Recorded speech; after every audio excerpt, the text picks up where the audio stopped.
Ecamm is recording, you want to count down for Audacity? Well, I'm not sure if that'll work right now because we both did our sound checks already on the same thing.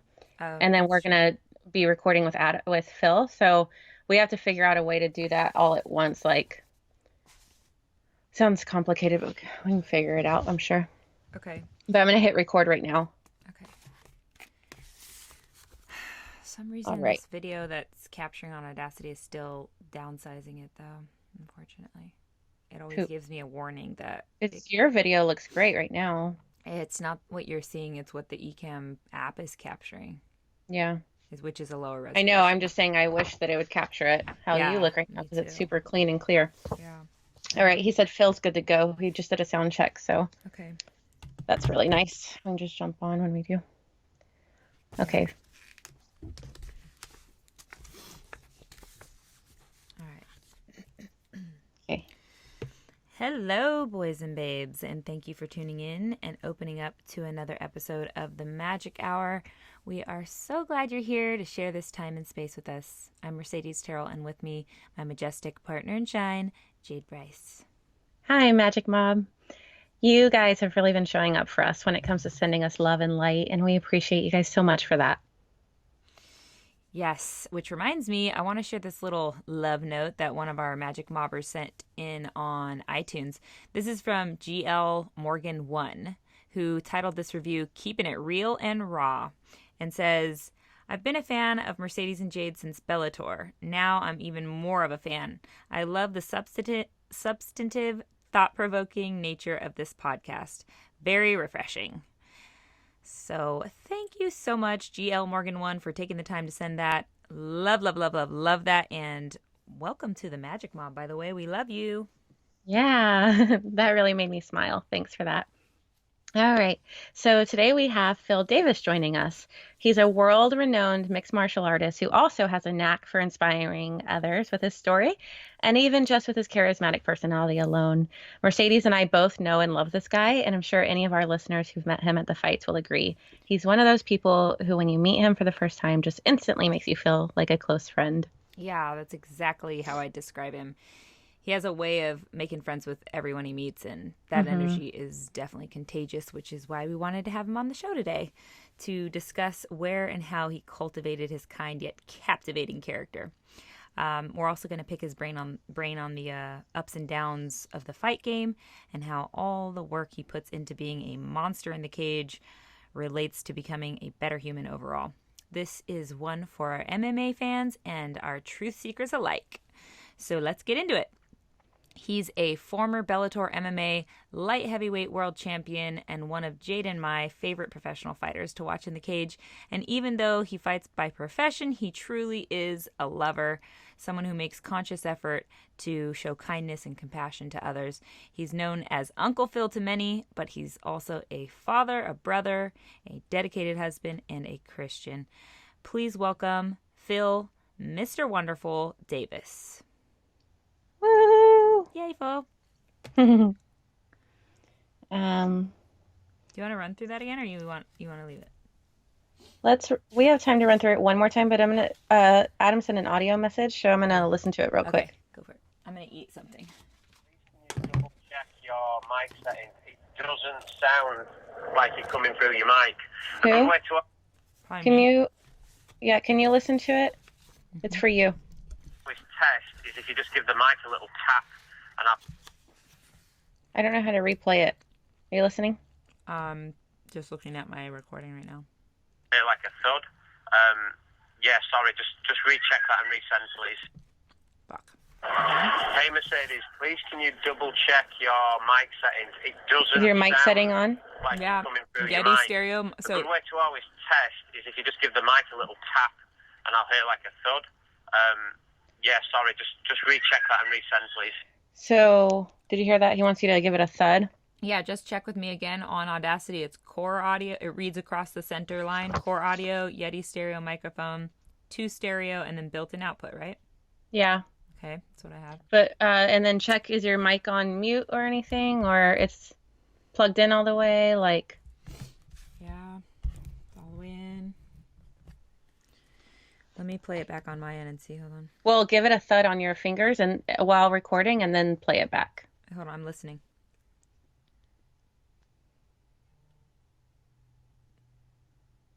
It sounds really good. I don't know what he's hearing. Weird. So what do I do with this file that I currently have, though?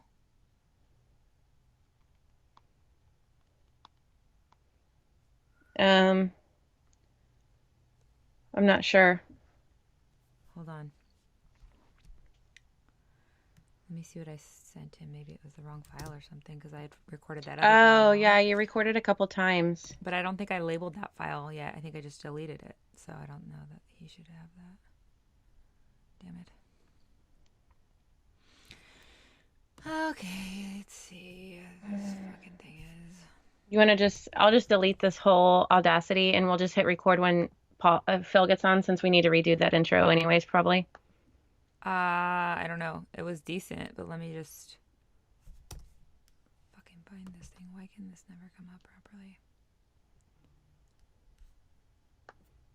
I'm going to start a new Audacity so that we can all just start at the same time.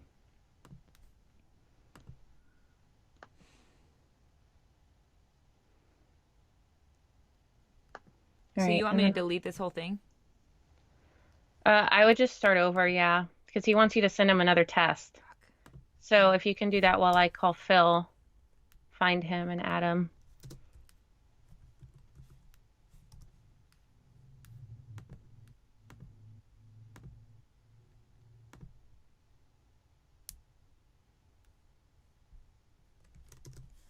I'm sure it's fine. I don't know. I think he's listening on his phone.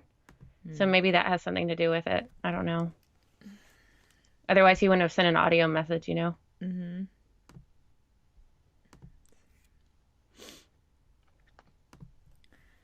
Adam, I am testing my mic. I'm going to tap it now.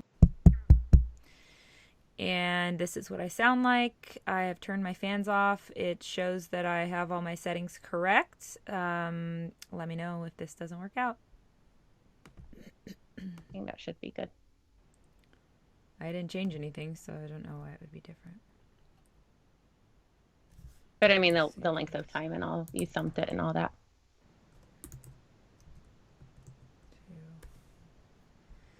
Phil's not answering, even though it shows he's online. His headphones might be plugged in. Yeah, I hate that. All right, let me send this to Adam.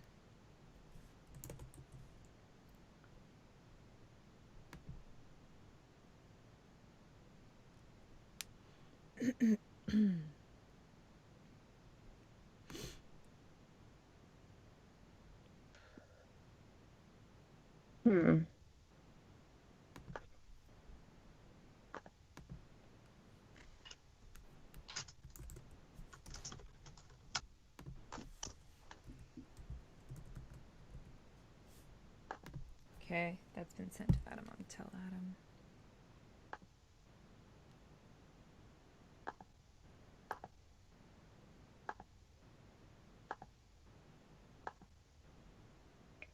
Can you hit your video thing?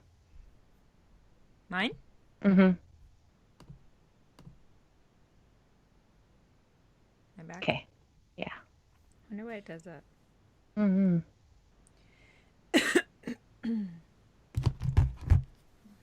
It's weird. He's online and like messaging me, or had messaged me like 10 minutes ago saying he was good to go again. Yeah, but he's not answering. It'd just be weird for him to walk away after the time that we're supposed to be recording. Yeah. Maybe he just I mean, does he use Skype often, I wonder? Probably. No. Oh. Because he had a hard time with it. Okay, Adam downloaded my file, so let's see what you get.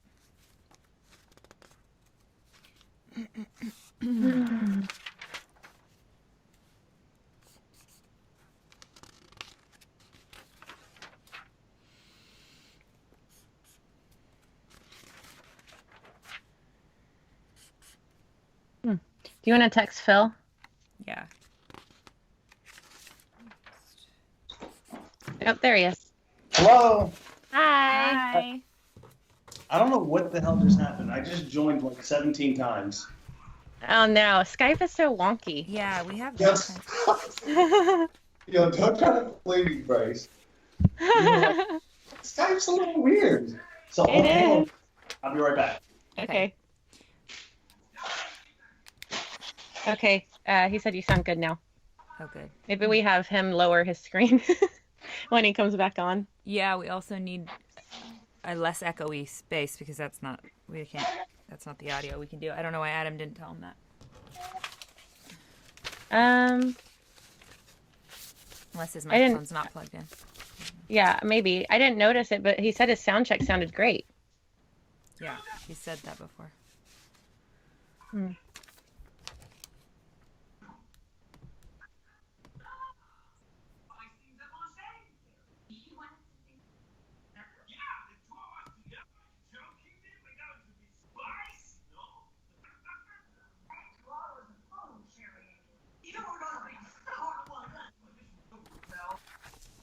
All right, I'm gonna keep eating. Is that avocado toast? It looks amazing. Golly. Gluten free. Oh my God.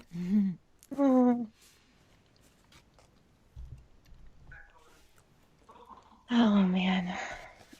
So did you see that I confirmed the time with London? I added it to the calendar. I haven't looked at it. Okay. I thought it would have alerted you for the Magic Hour calendar. I did, but Um, I saw something. I've had these shoes for like I 6 think I years. remember them. Mhm. Look, I haven't worn them once. Oh my God. Not once. And every time I'm about to get rid of them, I'm like, well, they're my only gray pair of shoes. Like you need a ton of gray pairs of shoes. I know. Like hoarding things just in case I need them someday. Yeah. Okay. That's Does the Phil have story of what I'm sitting in right now. Does Phil have kids? Yeah. He does? I thought I heard cartoons. Yeah. All I wonder if right, we're on so... speaker. Huh? I wonder What? if we're just on speaker over there. Oh. So we're going to rehearse Peter Craig after this, and then on Monday we record Peter Craig and we'll rehearse Anita after that.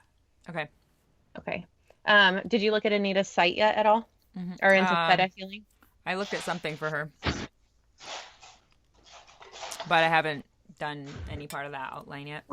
Hi, Bill. All right. I like got this your microphone. Very official. Is it pink? It is pink. Nice. Was that by design? Yeah. Yes. You guys do know me. I'm gonna hit record real quick. Are you already recording, Phil? I am not. Why is Skype asking to give me a tutorial? Stop, man. Skip tutorial. Shit. I don't know. It's always asking me questions too.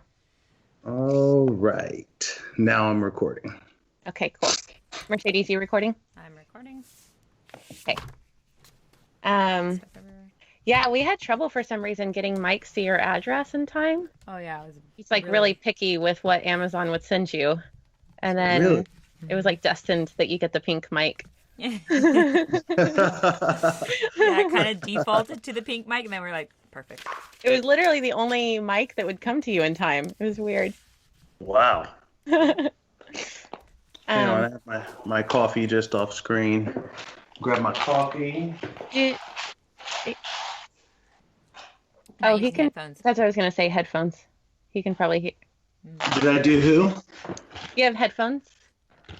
Do I have who? Headphones. No. Do I need some? Well, otherwise, you'll hear us and you on your recording. Yeah. Phil, while you go look for those, we're gonna just read off some of this intro stuff we have to do. Yep. Is there a mute button on your mic? I'm sure there is. Would it be on here or would it be on Skype? It would be I on would your just, mic, but I don't know if you have it or not. yeah, or you can just stop your Audacity recording and hit it again. Dill, are you faking it? I can't hear We you. can't hear you. See, I taught you something about Skype. Look at Well, no, that. Skype has a mute, but we need to mute Mute the your other. Yeah, Audacity. Damn it. but it's okay. Just if you mute your Skype, that'll work for now. And just you don't need to be recording on Audacity right now while you go look for the headphones anyway. All right, cool. Sorry. So the stop button is the black box. Square. Yeah. Yeah. All right. Cool. Okay. See you when you're in a back. Okay, go ahead. Hello, boys and babes, and thank you for tuning in and opening up to another episode of The Magic Hour. We are so glad you're here to share this time and space with us. I'm Mercedes Terrell, and with me, my majestic partner in shine, Jade Bryce. Hi, Magic Mob. You guys have been really showing up for us when it comes to sending us love and light, and we appreciate you guys so much for that. Yes, which reminds me, I want to share a little love note that one of our Magic Mobbers sent in on iTunes. This is from GL Morgan 1, who titled this review, Keeping It Real and Raw, and says, I've been a fan of Mercedes and Jade since Bellator. Now I'm even more of a fan. I love the substantive, thought-provoking nature of this podcast. Very refreshing. So thank you so much for taking the time to send that. We love, love, love, love, love that. And by the way, welcome to the Magic Mob. We already love you. Yeah, that really made me smile. Thanks for that. Okay, so today we have Phil Davis joining us. He's a world-renowned mixed martial artist who also has a knack for inspiring others with his story and even just with his charismatic personality alone. Mercedes and I both know and love this guy, and I'm sure any of our listeners who've met him at the fights will agree. He's one of those people who, when you meet him for the first time, just instantly makes you feel like a close friend. That's exactly how I describe him. Phil has a way of making friends with everyone he meets, and that energy is contagious, which is why we wanted to have him on the show today to discuss where and how he cultivated his kind yet captivating character. We're also going to pick his brain on the ups and downs of the fight game and how all of the work he puts into being a monster in the cage relates to becoming a better human overall. This one's for our MMA fans and our truth seekers alike, so let's get into it. Look at that. Perfect timing. Okay.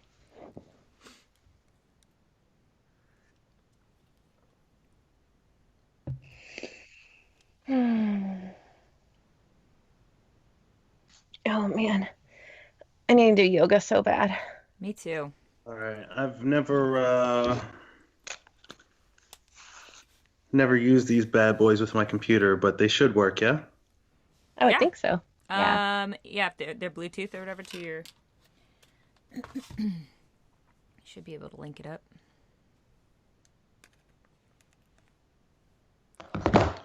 All right.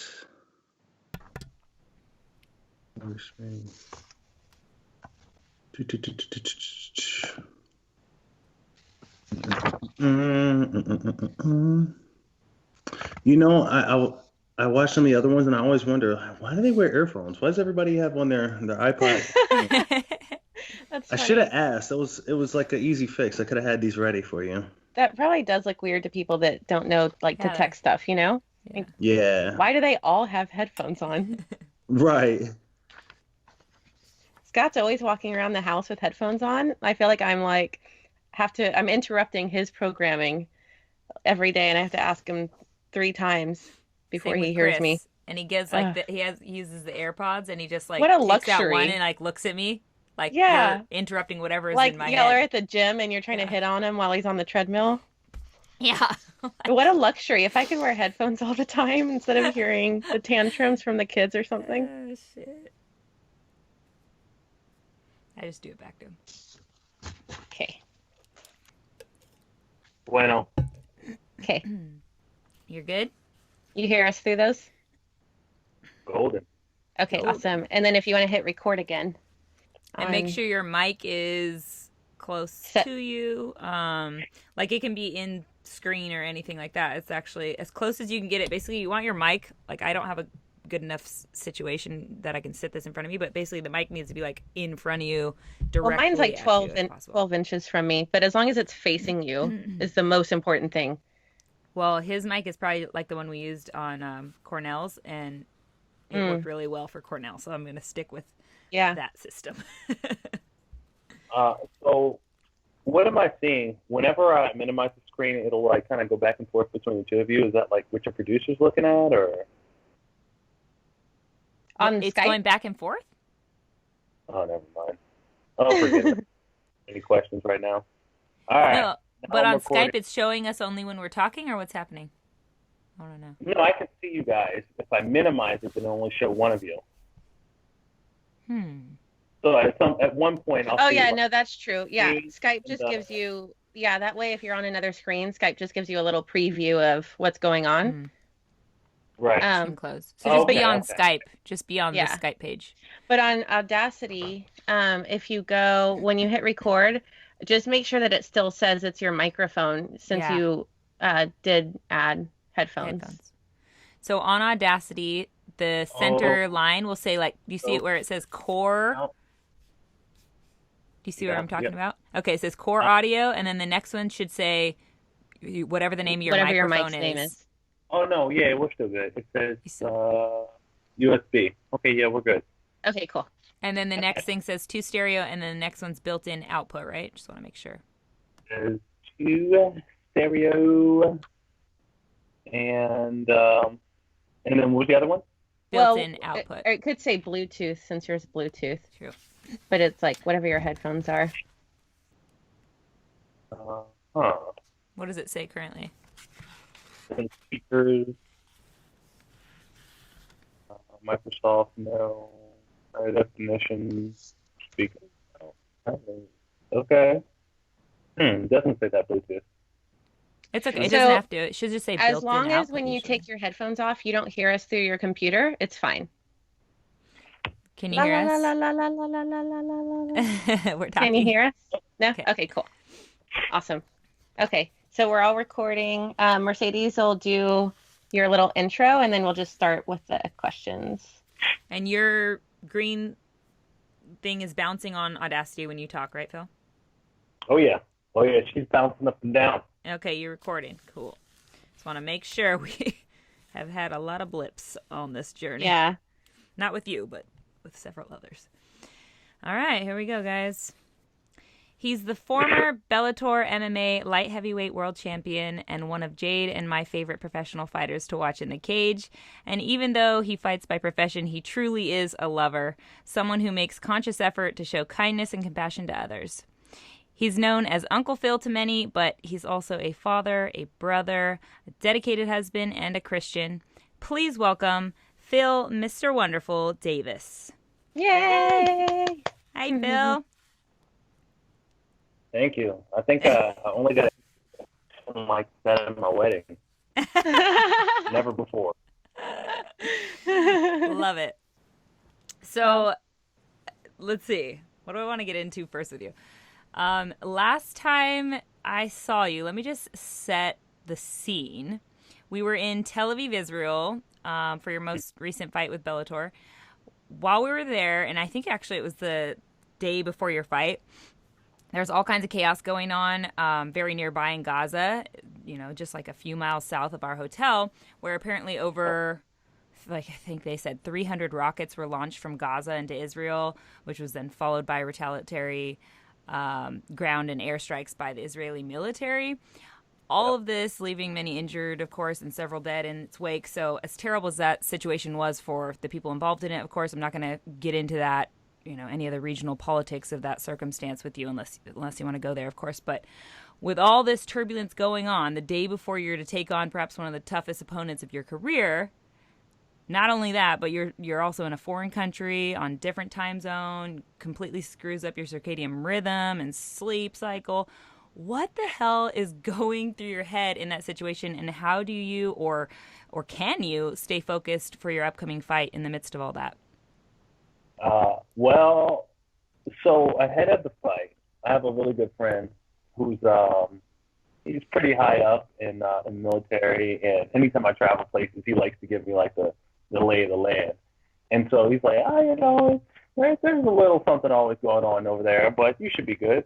And so I get over there, and then that whole situation starts to unfold, and I'm like, hey, do I need to leave, or should I call Scott Coker, see if the fight's still on? Like, I don't do well with missiles being thrown around. Right. Even if it is like, like 50 miles south, which to a missile, that's not much. I don't need any kind of action. But at one point I wondered if they were going to call the fight, like if we were just going to move the date, location, and but we didn't. Show must go on. Yeah. Yeah, show must go on. Unlike any experience I've ever come close to.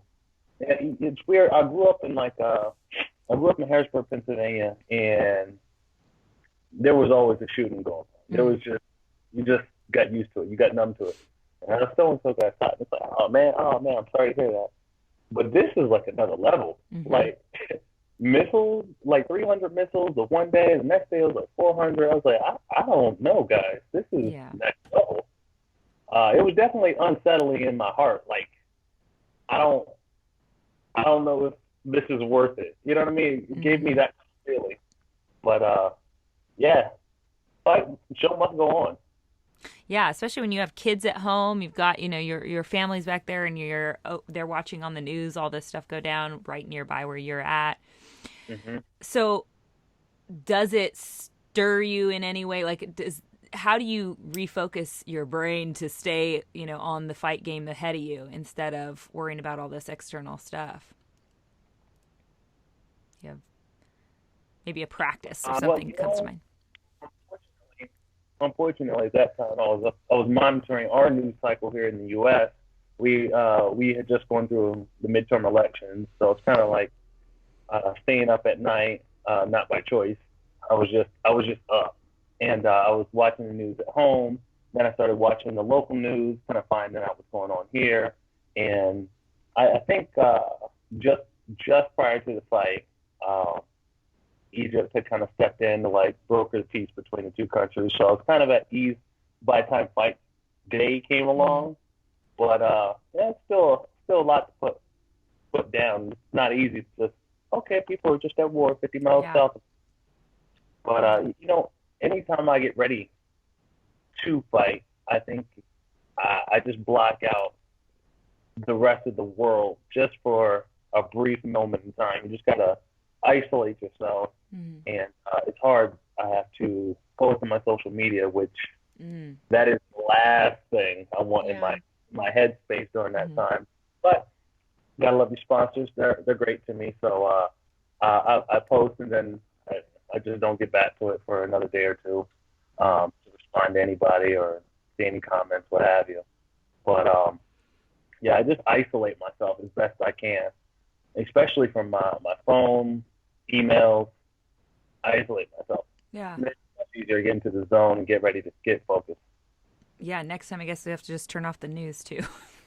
That's not news. Man. It's interesting how much all of that can really bleed into what you're preparing for. Oh, absolutely. Into your energy and your outlook, everything. Yeah. So in that last fight in Tel Aviv, you lost by split decision to Vadim Nemkov. As hard as it is to take a loss like that, what is your process for overcoming it and rebuilding for the next challenge? Well, so I come from a wrestling background. I know you guys know. You watch fights and you know guys. All the fighters pretty much. So in wrestling, at least at the level I was at Penn State, the Big Ten schedule is like you're fighting guys, you're wrestling guys in the top 10 every weekend, and you just can't allow yourself to get into a slump. If you lose a match, you may be going against the number 2 guy the next. I mean, you might wrestle number 1 guy on Friday and number 5 guy on Sunday. So you have to mentally turn it around and refocus your energy, get back, get back to what's right, get back to what's working, and that's just really what I'm doing right now. Not so much breaking down everything I did in that loss, but just redefining all the things I do good and doing those things better. And then before my next fight, I'll look at what didn't work and where it could have been better and redo those things. Mm-hmm. Yeah. And I'm assuming since you started wrestling all the way back in like 8th grade, and then you wrestled through college at Penn State, and now you've been in the professional fight game since 2008, that you've honed in on some key practices and methods of maintaining and gaining, mental and physical strength that really work for you. Maybe can you share some of those with us? Oh, absolutely. So for me, it's just simple things. Push-ups, sit-ups, they just can't be overlooked. For me, rope climbs, my coach used to torture me with rope climbs. Mm-hmm. Oh my God. We would have like a normal practice about 2 hours, hour and a half, 2 hours. And then at the end of it, he'd say, Davis, give me 20 rope climbs. It's just like, and this is, absolutely terribly tough practice. Yeah. And if you have 20 rope climbs, which is already hard enough if you're completely by itself, yeah. By itself. So, and this is like starting from your butt, climbing up, no legs. Well, never any legs. Never any legs. God. So, that alone just kind of made me a monster. It really did. And man, I'm so thankful I had coaches like that. Yeah. It's completely unreasonable. It's an unreasonable thing to ask someone. And then I started, when you want to quit, you start rationalizing. Like, man, this is when people get hurt. I'm already tired. I'm climbing a rope. I'm 20 feet in the air. I got nothing on my hands. I don't have chalk. Like, oh my God. I'm going to slip down this rope and dive. I want to break my neck. I'm going to be a vegetable. Nothing in life is going to be right for me. Start going down that like vicious spiral of bad ideas. Yeah. It just goes nowhere. And you start feeling sorry for yourself. And but my coach was that particular coach's name was John Hughes. He was very good at coaching out your pity, like just calling it straight out and just coaching it out of you. And so he's like, oh man, you could quit. And I'm sure there's lots of other people who would like it if you quit. You start naming off all the guys, me, and then it's just like, especially in a sport like wrestling, when you name the guys to beat you, it's just like, nah, I can't let him slide. I gotta climb this rope. I don't care if I die. Yeah. He's just not gonna beat me. So that rope climbs and daily push-ups, that really starts to transform at least my body. I don't know about anybody. Yeah, those are so hard. I had a trainer that really got me in shape in LA, Body by JD, and if I could do a certain amount of those climbs, he would put $250 at the bottom I would get it, and I never, like, sometimes it'd be only one short, but it gets to a point where it's not possible. And he didn't accept the pity or the whining, and if I was 1 minute late, he'd keep the door locked, wouldn't let me in. But one time I was 1 minute early because I was so stressed about being there on time. I didn't even have my pants on yet. I was in my underwear with my pants in my hand, knocking on the door, so worried about being late, and he wouldn't let me in because I was early. So standing out there with my pants in my hand, and he's like, no, I said on time. So he was really tough, and I never got any of that money. I'm just saying, if you were outside my door knocking, 250, that's okay. Let the girl in. Yeah, he's a good trainer. He was really good.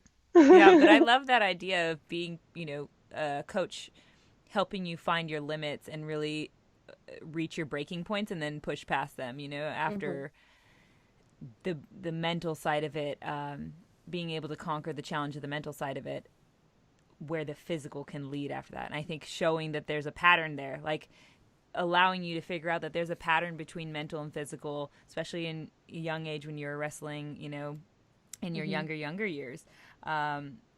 that's something I didn't get to experience often as far as how it goes physically. You know, like I wasn't in sports or anything like that. I was always in art class.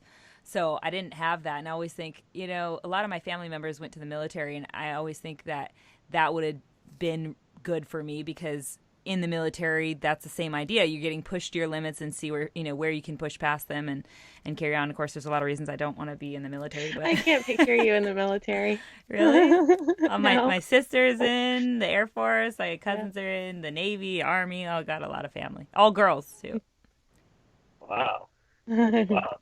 Um, Yeah, you've done great in the military. Maybe. Mercedes, you and I just seem like anytime something is hard, we're like, this is horse shit. Yeah, it's true. At least we recognize that, I suppose. Yeah.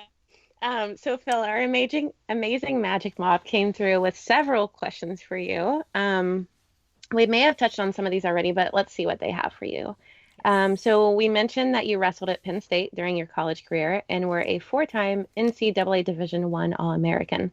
So Matt K on Instagram asks, what was the hardest thing for you to figure out when you transitioned from wrestling to MMA? Man, so in wrestling, it's weird because there's so much that can happen. Mm-hmm. But I felt like I'd conquered wrestling, not in the sense of I could never lose, but just that I understood everything that could happen. Mm-hmm. I knew how to escape every move and every position, and even when just random things, crazy things would happen, I would have a good answer for it. And so going from a place where I had just complete knowledge of every situation into MMA, where I literally didn't know how to throw a punch. I hadn't punched anybody in a little bit here and there, but nothing. I wasn't taught. Right. So I went to a space where I didn't know anything, and I imagine that's what it's like changing jobs and changing careers. I had no idea about anything. Jiu-jitsu was completely foreign. It was a little similar to wrestling, but again, guys who are white belts could put me in positions I've never been in, and not necessarily tap me out, but I'd be losing. Mm-hmm. So it's going from winning every single day in the practice room to losing every single day in the practice room, and that's not easy, especially being a champion, where I would go months at a time without giving up a takedown, to now I'm losing not just every single go. I don't even know what I'm doing. Yeah. It's just so different. Because you don't even know why you're losing almost, right? Like, what happened? I'm losing. It's like me doing sweet submissions with Mercedes. All of a sudden, I just blacked out. I don't even know where my vision went. But you know what? It gives me such a greater respect for people who are willing to take the leap in business and change fields or careers, or even with you guys. You guys are just personalities, and now you're launching your own podcast and doing it. So, I'm imagining it's completely different for you as well. Yeah, that's true. Yeah. I like that. We taking on a new little challenge with this for sure. But every time anyone, I guess, makes a pivot, a big pivot, especially, it's going to be a challenge. You're going to have to swim through all the shit you're not sure about and get to that comfortable place again. And then you're going to have to ask yourself to challenge yourself again, because that's what life's all about, right?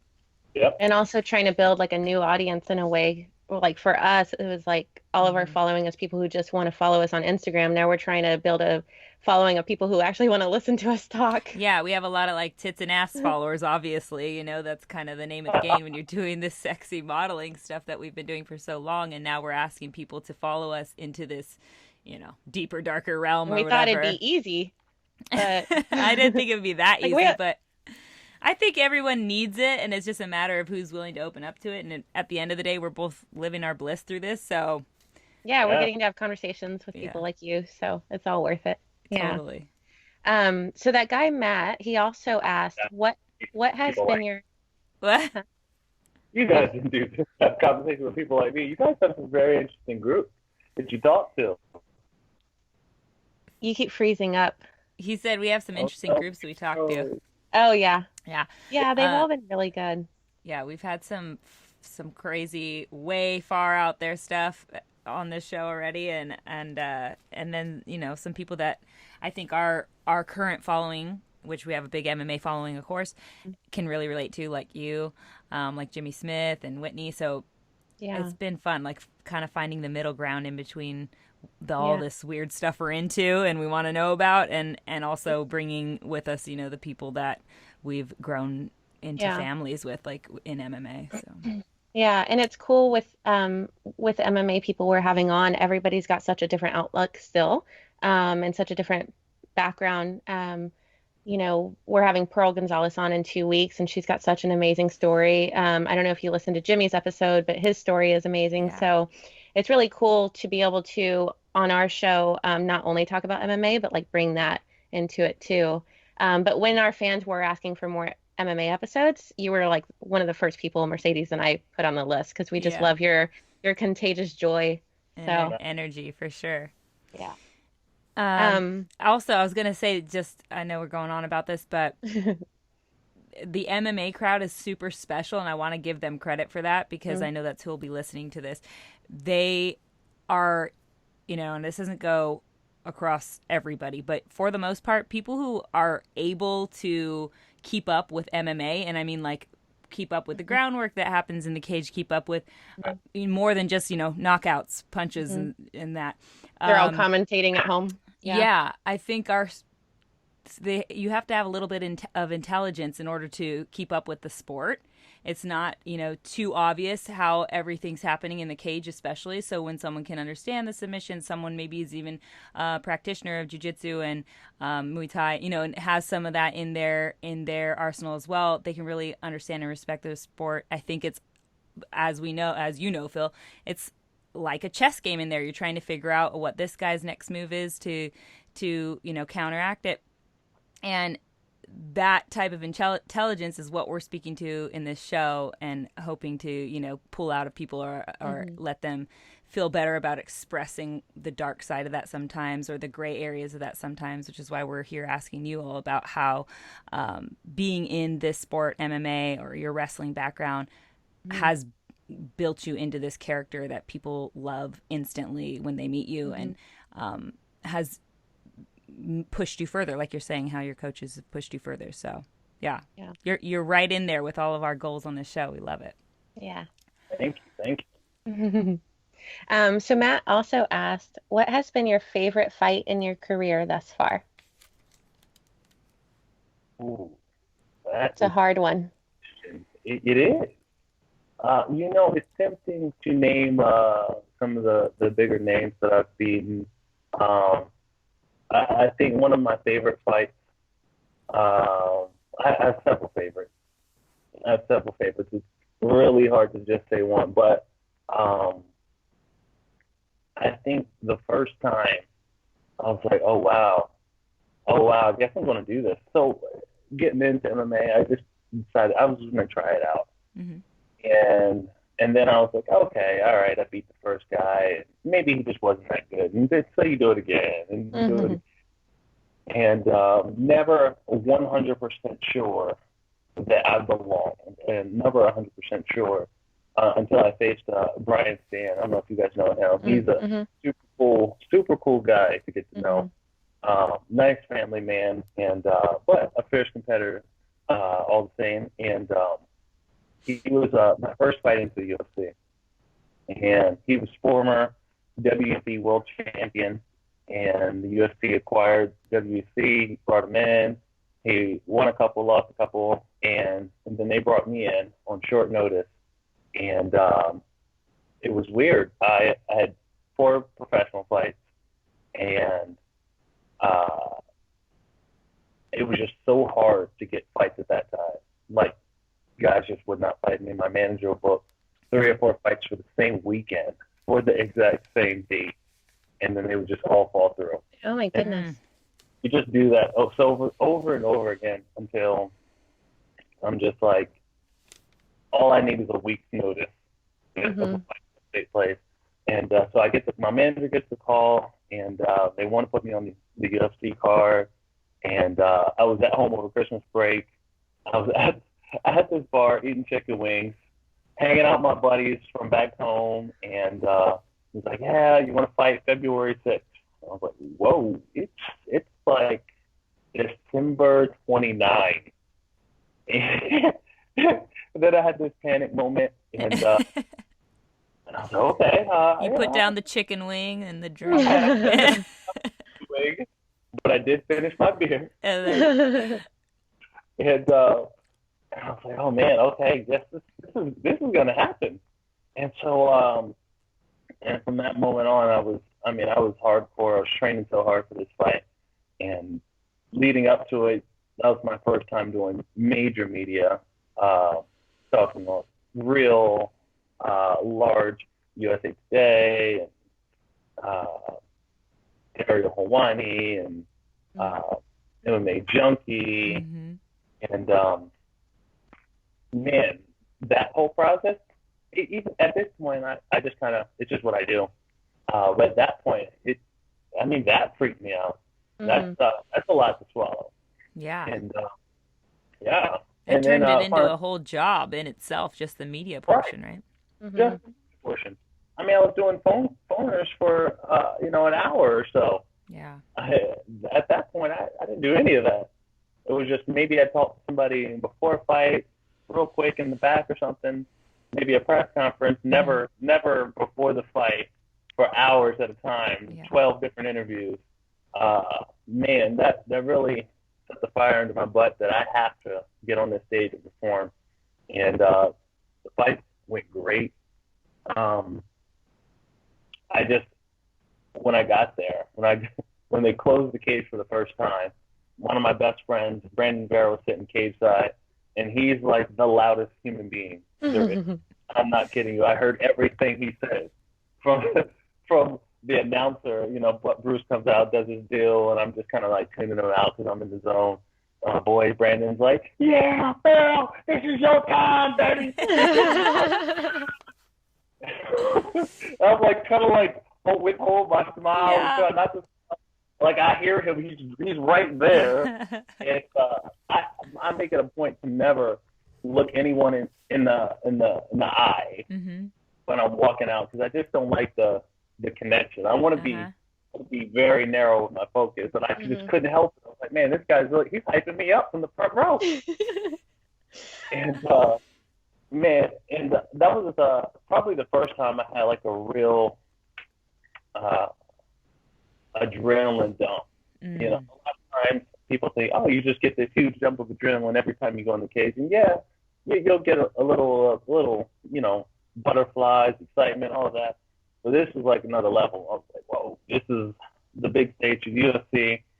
And man, the first minute of that, I was completely dead tired. Like completely tired. The excitement of it all was just too much for me. Too much, yeah. Yeah. And as the fight went on, I settled in and started taking them down, started doing things we worked on, and night just went off without a hitch. And I was like, all right, I guess I can do this. And I kind of thought going into the fight, I was like, man, that's not a normal first opponent for someone, a former world champion, a guy who's like, only has a handful of losses, and I'm 4-0, and he has probably 20 fights. I don't even know how the commission sanctioned it. Think about it. Anyhow, but it's going through that experience and going back to that same coaching and wrestling, it was never going to be what I wanted. It was completely unrealistic, and if you get over this hurdle, you're going to be good to go. And that's kind of how I looked at it. It's just trial by fire. If you make it through this, you belong. And I just completely dominated the fight. So that's one of my favorite moments.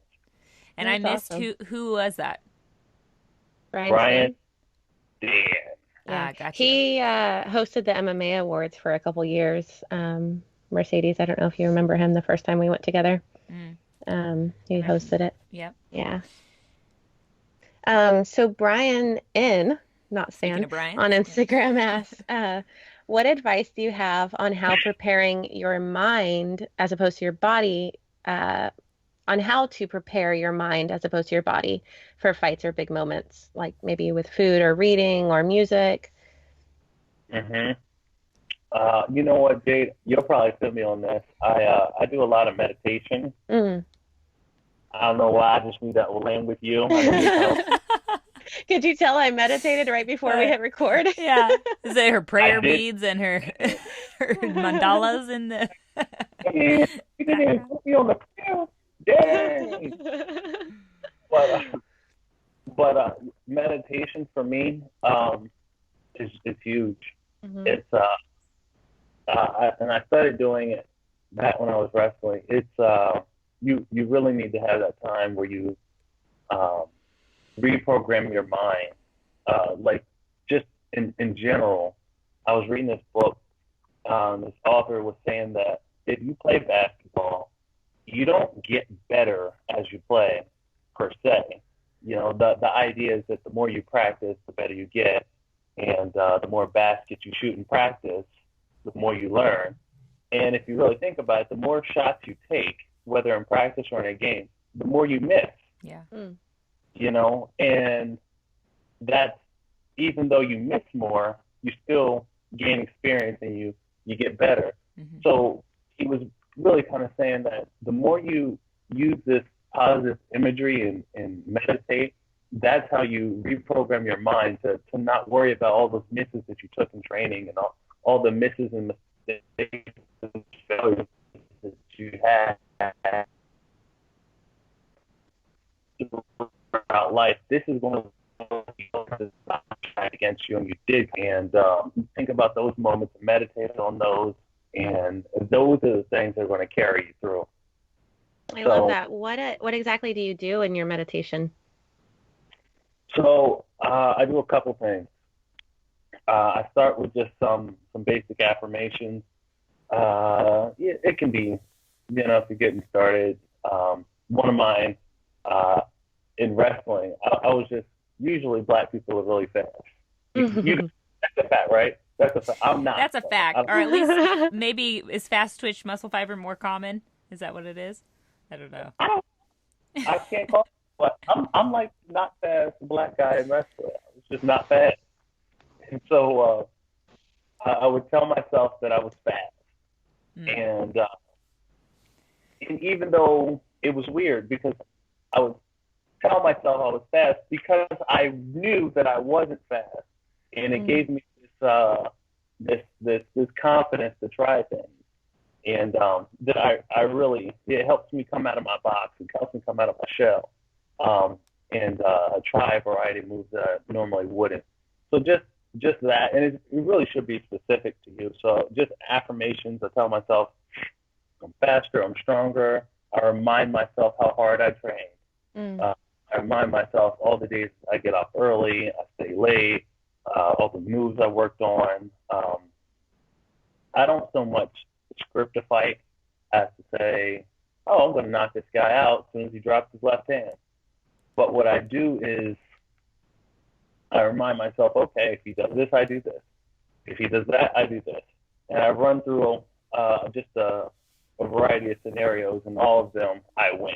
And by the time I get done with my meditation, I've gone through every possible outcome of the fight, whether it be knockout, submission, knockout by punch, knockout by kick, knockout by knee, submission by arm bars, submission by this, submission by that. And I run through all these different scenarios until the point where I've thought of every possible thing that could happen inside the cage except losing. That's just not something I allow into my mind.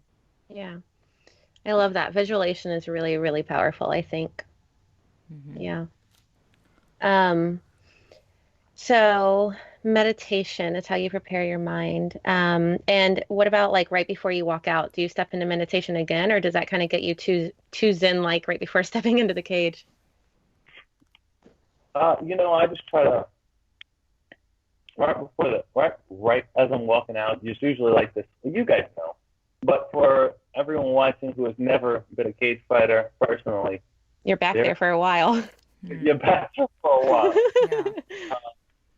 From the time I leave the locker room, you guys see these locker room shots where I'm hitting mids or whatever, and they'll tell you, all right, you're next. So as the fight before me goes on, you're kind of in the staging area.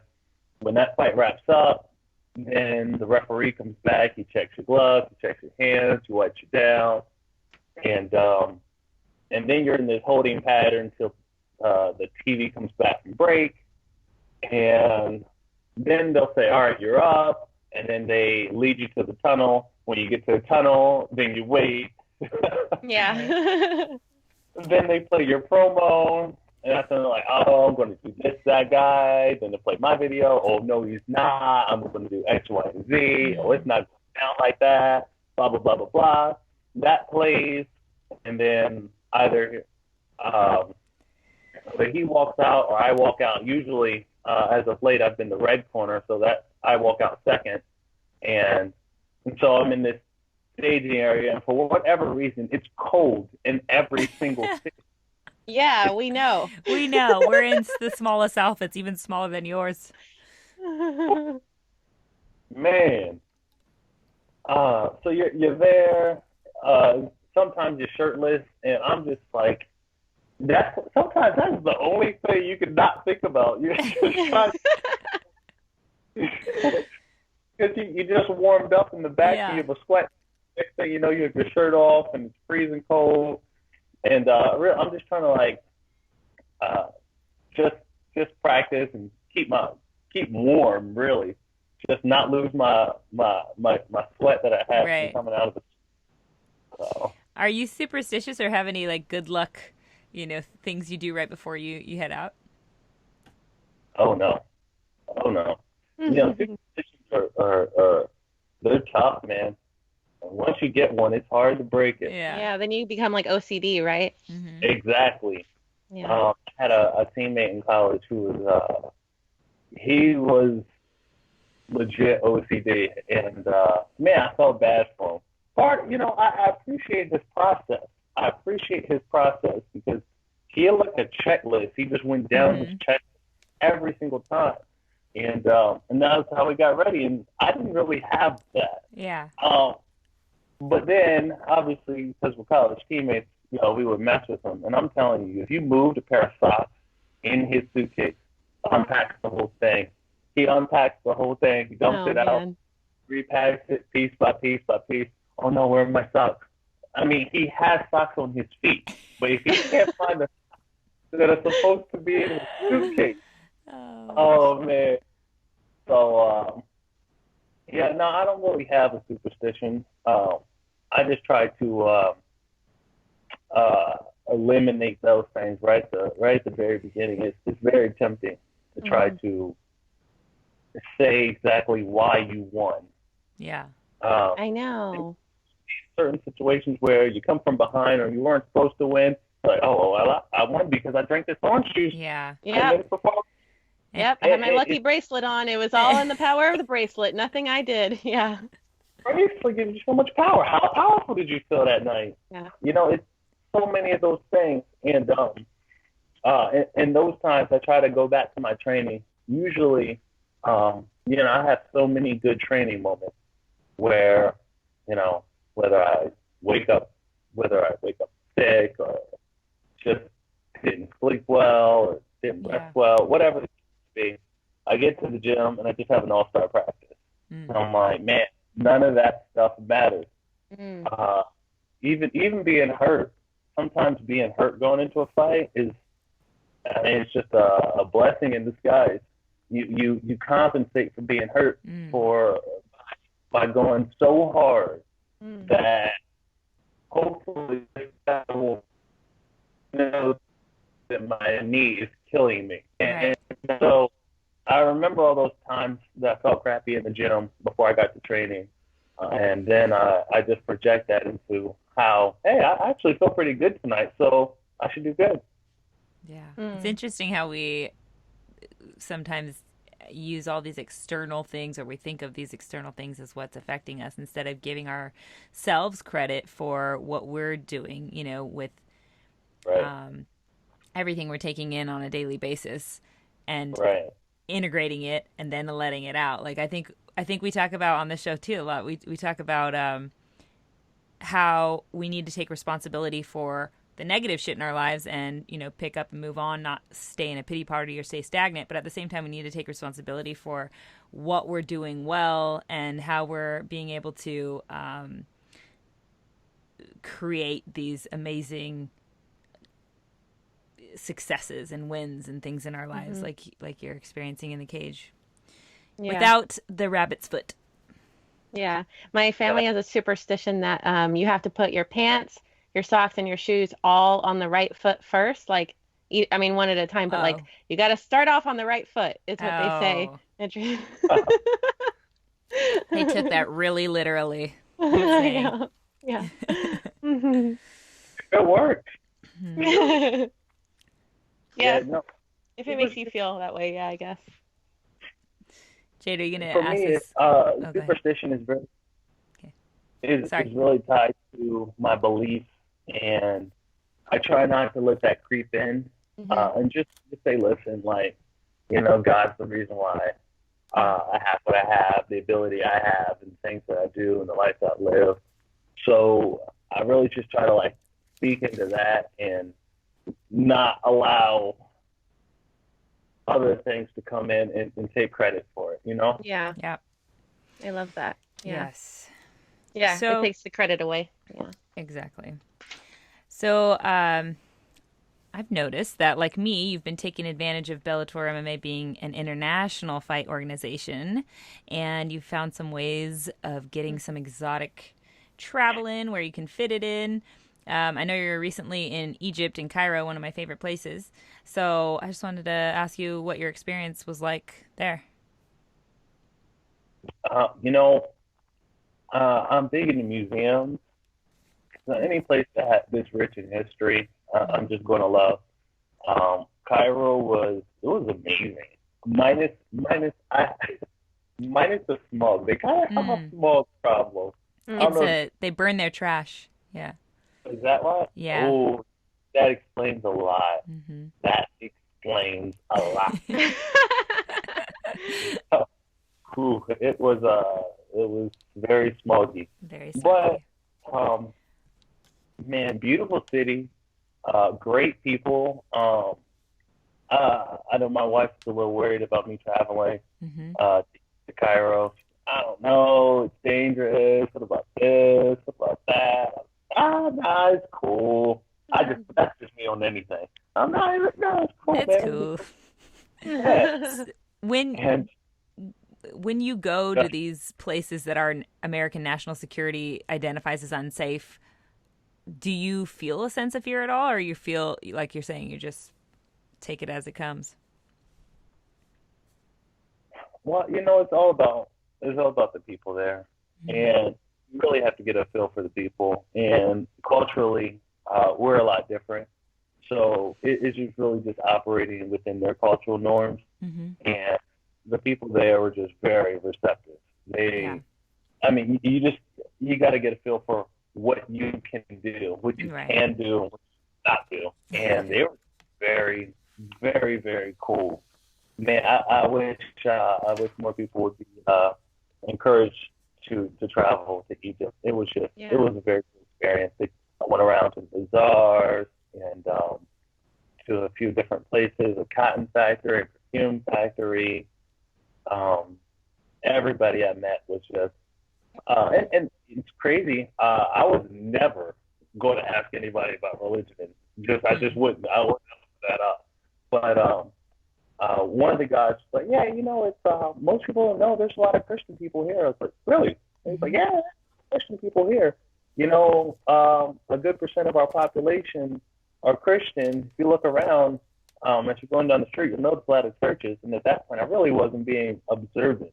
And there were a lot of churches going down the main street. I was like, wow, he's telling the truth. And not that was the reason why I felt more safe, But that, coupled with the fact that people were just very receptive to having foreigners, and I don't know about you guys, just being a black guy, people are like, oh, he's American. They just see the way you're dressed and black, you're American. Like, they don't need to second guess. They know you speak English. They know you're American. They might want to know if you play basketball, but right away, I just get received well. Mm-hmm. It was cool. That's cool. When I went to Africa, when I went to Uganda, which is extremely war torn, in 2009 and in 2010, it was like at its highest rape crime, like the amount of rape that was going on. It was at its peak. And so everyone was really worried about me going. And there was something about just feeling a calling on me, the fact that I felt that I was supposed to be there, that made me feel like nothing was going to happen. But once I got there, there were moments where I was like really afraid because I didn't have a phone. If I did it, I don't think it would have worked over there. There's like no lights at night at all. It's just dark. Mm-hmm. The first night, like nothing went as planned. And I ended up being lost and staying with a stranger that I met on the street. And it was there were so many times when I really could have been in a pickle, but something always worked out. Like I always just met the nicest person that invited me into their home or something. But it was the same thing there. Two of the parts are similar. One, everyone knew I was an American right away. I stuck out like a sore thumb. And then two, most people were Christians, like literally like 90%. Spent 12 hours in the church on Sundays singing and praising and listening to the pastor. And if you weren't a Christian, they like really felt like, oh no, like they really worried about you. And it was interesting to me that so many people go there on missionary work to try to just pray with these people and I guess maybe lead them to their exact faith, I guess, because when you go there, they already have faith, and there's so much more that needs to be done, and so much more of that type of love that just needs to be put into action instead of, like when you look in their eyes, there's so much story that needs to be told if you'll just sit and listen to them instead of wanting to go and like you just preach at them, So those two things were really similar to your story that are some of the favorite parts about being in Uganda as far as their heart. Yeah. I found that when you open your eyes and observe. Yeah. Yeah. Going to Egypt or really any of the Middle Eastern countries I visited thus far, of course, whenever your hair is uncovered as a female, it's really obvious that you're not from there. Mm-hmm. But the way that I decide, because, think of it this way. My parents are like, Mercedes, where are you going this week? Like I'm always going somewhere, and I usually pick, like when I get to pick where I'm going, it's usually somewhere like out there, like very exotic or something that most people aren't trying to go to. What I think of is if I don't go do this thing, like if I don't go travel to this place because of fear, that's been instilled by our fake news and our culture here in America, will I regret not going on my deathbed? Because this is when I have the chance, like, take advantage of it or not. And I tell my mom that all the time, she's like, well, she'll send me the news, like, this is what's going on there. But my mom's very free-spirited and open. She actually went with me on this last trip. I took her to Jordan and to Egypt and to Israel. And but it took her a while to come around to going to do that because she's been living in America for a long time with these, fear-based notions that fly around all day long.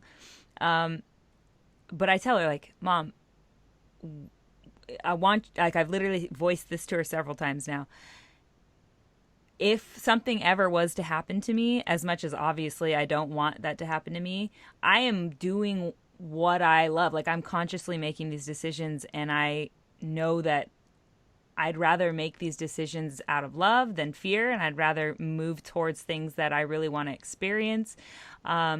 Than not, I could choose a different way. Of course, I don't have kids. I don't have, I'm in a time in my life where I don't have things that I have to worry about outside of myself, essentially. So it's a totally different story when you have people at home that are needing you and relying on you and that. But Yeah, That's I've why I'm cut like, I back might on as my well do it now. adventures a little bit ever Yeah, since I since you had became a mom. kids. But it sucks because or it's a bummer because when I was with Bellator, we were always like in Oklahoma, and Bjorn used to get in the elevator and go, "Did you hear? We're going to Russia in a few months." And I was always like, "Yay!" And then like another year would go by. We're still in Yeah. Oklahoma, hiding from these tornadoes, and then literally like right when I am not with Bellator anymore, they take off to the other countries. Yeah, we did. We put in the work. Jade and I put in all that time in the. Not that there's anything against Oklahoma. We still go there all the time. Well, no, but yeah. it's nice But to have I like expanded. really wanted to have these experiences with, what had become my family. Mm-hmm. And then right when I'm gone, it starts. All happen. Oh, man. So, Jade, because I've wanted this for a long time. Mhm. Now, correct me if I'm wrong. This is like years ago. I saw this on your page. You were like, or maybe you were just promoting. You weren't actually doing it. I think you were like traveling through Europe, and you mentioned this couch surfing website. I was like, what? That was a long time ago. See? So I know what post you're talking about. I was actually in Australia, and what had happened was I used to host couch surfers in my young 20s, and I met this guy that lived in Australia in Perth, and I let him stay on my couch. This was like, God, 10 years ago. Well, most couch surfers, you're like, okay, I'll be on your couch one day. Well, I actually did go sleep on his couch like 5 years later in Australia in Perth. But yeah, I used to host couch surfers, and I did couch surf for a while. There's a website, I think it's couchsurfers.org or .com. And people are reviewed and stuff, so you can look them up on Facebook, check them out. I only had one person that stole from me, like a young girl, like steal some clothes and earrings and things like that. But other than that, I mean, it was really awesome, and it's really cool to stay with locals. I also like to stay at like youth hostels because then you're meeting people from all over the world. But if you stay as a couch surfer, you're meeting a local that like can really get you into the culture. And if a youth hostel isn't available, then like staying at a bed and breakfast with a local, if like also you can't find a couch surfer, then at least you're like staying with people who like, are telling you about the area and stuff like that and taking you around. It's just really cool, like to build those relationships when you're traveling, I think. Absolutely. But it's crazy because I remember seeing that and I was like, oh my, I'm like, I am a guy. I'm just a pinch of tough, and I was like, oh my God, this girl is amazing. Well, I used to just not care. She just doesn't care. We had that conversation with Jimmy Smith on the show about Jade's vulnerability. Like, she's vulnerable in every way, in every situation. But yeah, I think since you've had kids, Jade, you kind of rein back a lot on I don't safety. know how I would be when I'm traveling. I may feel like because I've done it all when it comes to traveling as far as like risk taking, I may feel like, oh, I can handle this. But at least in my like day-to-day life at home, I'm not near as unguarded as I used to be because now I've got kids. Sex trafficking in Texas is really bad, so I'm always like being super aware. But I think if I were out by myself, like for a month in Southeast Asia again, I don't think I would change the way that I did anything. Like I used to hitchhike a lot and things like that. And now when I look back, I'm like, holy hell, I'm so glad I'm still alive. Yeah. To any young females listening, take this all with a grain of salt, please. And I don't recommend do your research. hitchhiking. Yeah. No, I don't at all. Don't do it. No. But at the same time, like just to tie that all together, I think all of us are here in one way or another saying that let's not let things we hear via, the news or just through the grapevine be what affects us when we think about traveling. Like we do have to go to those places and experience them ourselves in order to know what the truth is, Yeah. Absolutely. And for the most part, when you go places, even though there may be conflict between our country and that country, the people understand that you aren't necessarily reflected right, in all the decisions that are made by your country. Especially because you're there on their, you've come all the way across the world to wherever they are. Obviously, if you felt the way that the rest, a big part of our culture feels, they're not going there for a reason because they feel that way. You're actually making the effort to go over there, so you're probably not in that same And mind space. a lot of times they're marveling at you as much as you're marveling at them. Like, Sure. I know in Uganda, they just want you to come into their little hut, and even if you can't speak the same language, they just want to like be in your presence and like experience you the way that you're wanting to experience their culture, It's really cool. At least in my experiences. Absolutely. So we have a pick your poison from Jameson on Instagram.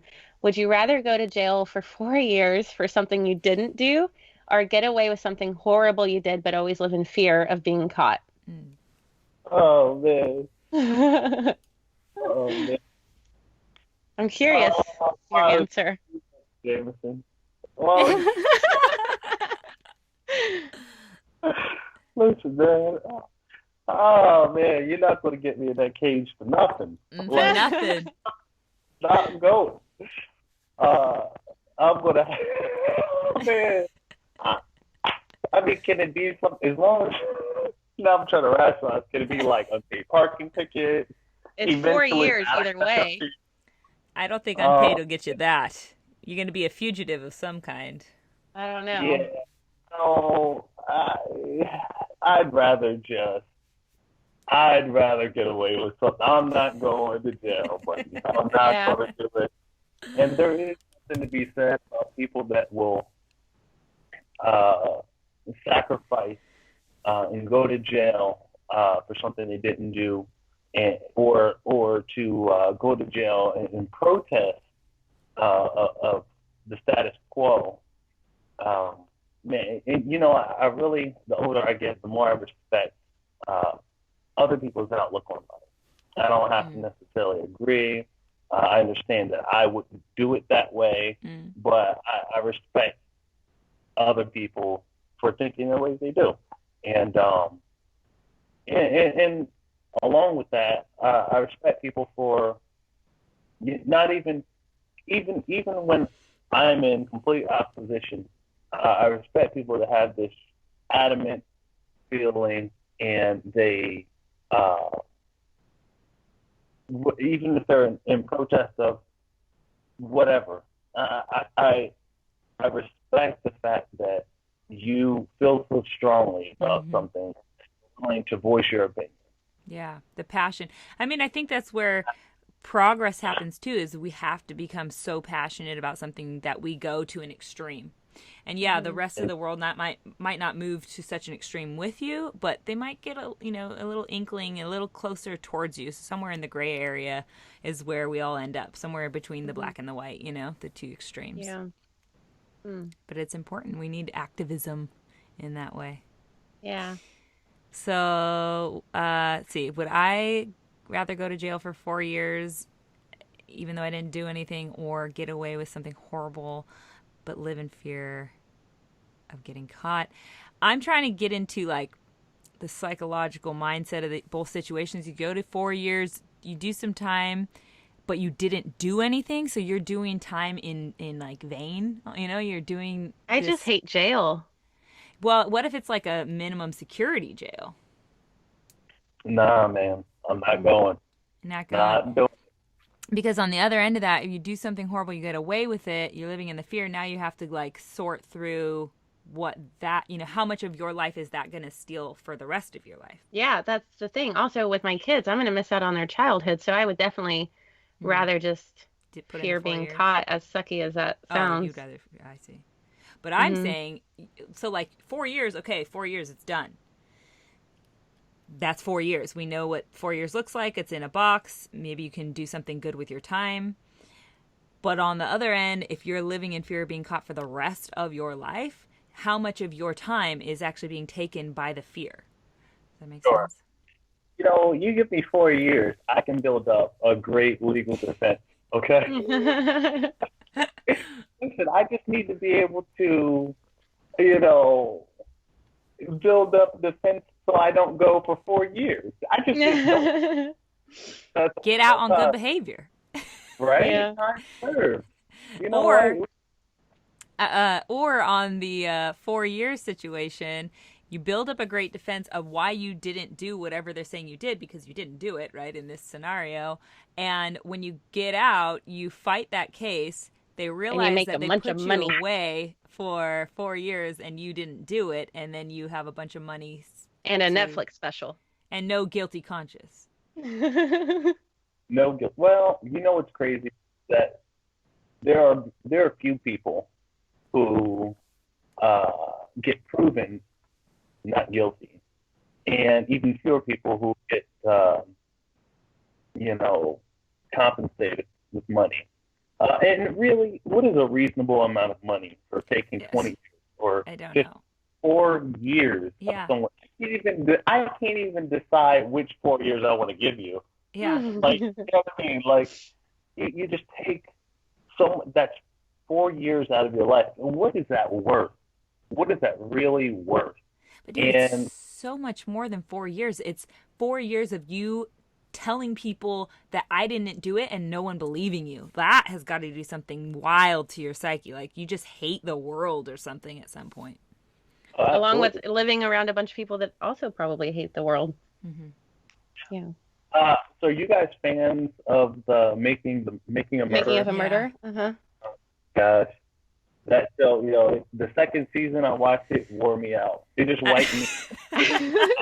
I can't usually watch stuff like that because I'm such an empath and I'm just so sensitive that I remember when I first started watching it, I didn't get any sleep. Not because I was binging, because I was staying up in bed like thinking about Pondering all it, the people yeah. who went through this.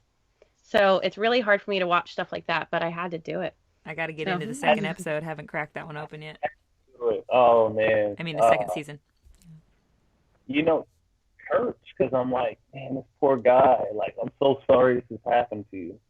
And at the same time, there's just nothing really done Yeah. outside already being done. And our criminal justice system, you know, in a lot of ways, it works, and in a lot of ways, it just does not work at all. Yeah. We need one more like New Zealand's or what's the other, Denmark? Is it Denmark that has like very few crime because of how great their system is? They like more you know, like their jail is pretty much like outdoors and people ride bikes every day and they like really like help these people's mindset and stuff like that. And We people definitely don't really need commit crimes there. to focus more on mental health generally, like between jail systems especially, and then of course even homeless people Well, that and are a where lot the of times money's end up- going to has a lot to do with Yeah. the motives of why we're putting people behind bars and Well, the reasons. it's extremely hard to change the system when you have a private prison. Like, Yep, there's that's what I mean. Yeah. completely opposite of the person in jail. Mhm. You know, versus, you know, state-owned or federal-owned when, Yeah. you know, costing taxpayers. We truly don't want you there. We want you to be rehabilitated. We don't want you to end up in jail again. Right. We would love for you to be a productive member of the society. Versus, you are now paying us. Business, and yeah. we want you to be here. Just I allow think it the- also started out, don't know if it's still this way, but I think another way that it started to be corrupt is like racism was at the foundation. Like they were just trying to lock away anybody that wasn't white for the smallest crime. So it was like that. And then like you were saying, it was private, you know, privately owned. So like the money, I just feel like it all needs to be restarted. Like it all needs to be like torn apart and started from scratch because it's just gotten so corrupt. There's still people serving, you know, for so many years because they had a little bit of pot on them. And then there's people who are getting out after 3 months for raping someone. You know, it's so backwards, everything about it. So. Absolutely.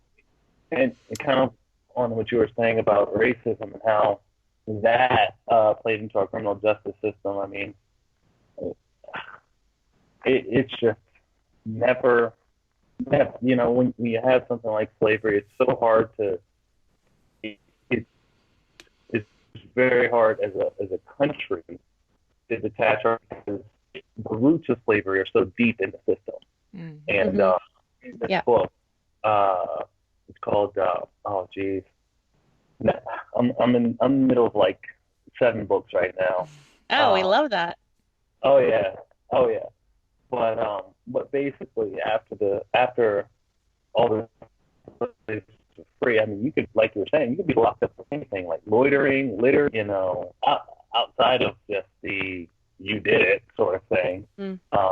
I mean, you could be locked up for anything. Yeah. And next thing you know, you're on a chain gang and you're back in slavery. Mm-hmm.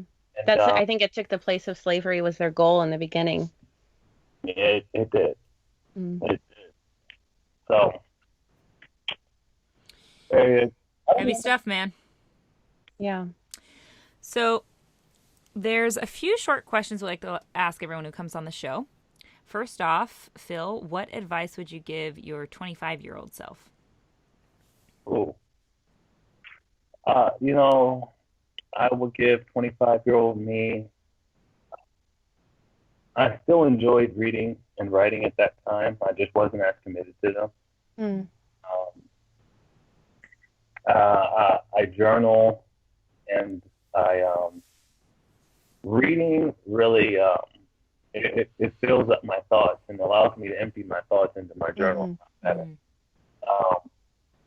So I would tell me to definitely read more, definitely write more, and there's a lot of peace, security that I get from reading, especially from journaling.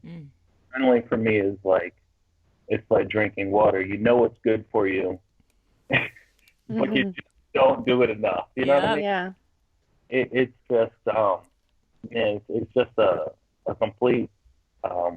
It allows me to just empty out my heart and just become more truthful with myself, and allow me to see my thoughts more clearly, and kind of arrange a way for me to attack them, and plan out my life, plan out my days, and keep track of where we you're at. encourage journaling and reading a lot on this show. Yeah, journaling is especially one of our favorite journaling. tools. Yeah. So and I'm in the middle of. Go ahead. Sorry. I was just gonna say, I love how you articulated what journaling is to you, because I think it's really powerful for people to hear, especially since you're, I'm sure, a role model for a lot of people. Yeah. I like that. Little magic trick. The filling it in and then pouring it out. I like that. It's like a cleansing. Yeah. Like a little mental detox. And I'm in the middle of 7 books also, because I have a stack, and I'll just read a subchapter of this one in the morning and then put it on the bottom, and then a subchapter of the next one the next morning, put it on the bottom. And it's interesting how, like, you can just have some really yucky stuff going on and you just read a subchapter and you just feel lighter. It, like you said, it just really takes your mind off of things. So the book I was thinking of, I can't have to remind you. I have to, because it's going to nag me if I don't tell you. It's called Jim Crow by Michelle Alexander. It's, and if you want a good book, check that out. It's so deep. Good book. So if you could have the whole world read one book, is that what it would be? Ooh. Because that was our next question for you. Yeah. You set it up. So, you know what? So, man, I've been spending a lot of, lately I've been like asking my dad questions, just querying him about every little facet of his life. As I grow older, my dad just begins to tell me things that he just has never told me before. And my grandma passed away about 10 years ago, and she had Alzheimer's. And before she passed, man, she would tell me some crazy, just off the wall stories. And I would have to go to my mom and be like, "Hey, Mom, is this true? Like, this happened or no?" And some of it was just some craziness. but a lot of it was just her real life that she was. I think like she would get these like light bulbs, and she would just need to download them to me and just tell me these crazy stories. Oh my God, I think you just described who I'm going to be as a grandma. Oh yeah, I might Probably Mercedes. I might check in with you just to get some of the stories. But possibly to your cats. Mostly likely to my cats. And so, from having learned so much about my grandma in just the last maybe 2 or 3 years of her life, I started asking my dad now, like, just hey, this and that. And one day I just asked him, I said, hey Dad, what book should I read? I said, what do you mean? I was like, give me a book that you want me to read. And he told me to read God, I had the book in my mind before I started telling my story about my grandma. Goodness. Let's see. I know I have it on my phone. It's just a good book that I go back to every now and then. What's the story about? Well, so the story, the author it's a very, very, very old author. But the story basically is about a scientist who creates a way to clone people. Future. That was written in probably in the 1920s. So the future is kind of as he's imagining. Yeah. And so as they're cloning people, they make this new workforce, and so they would give the A-class people lots of oxygen so they'll grow smarter and healthier. And they realized that they couldn't have everyone at the same intelligence. They wouldn't have.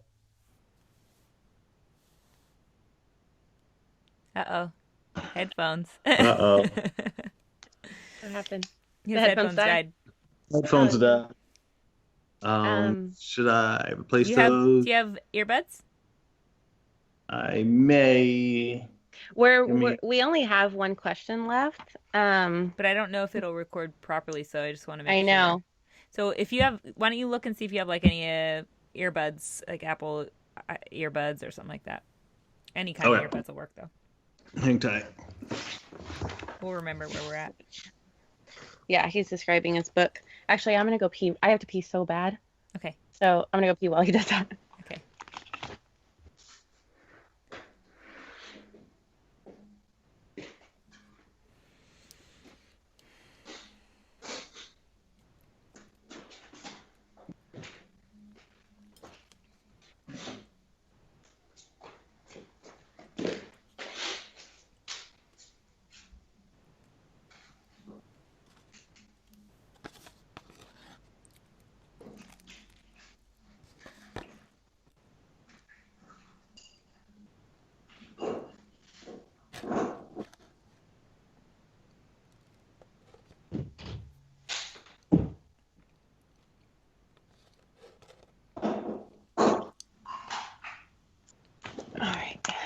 That was fast.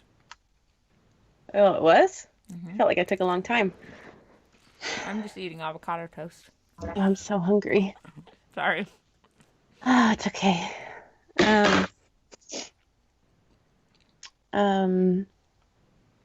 So since the Skype has messed up, I wonder, I guess there's not, we can just check it to see if like when you talked about meditation would be a really good video clip for the promo. We'll just have to see if the Skype is smooth at those parts. To use the video. Mm-hmm.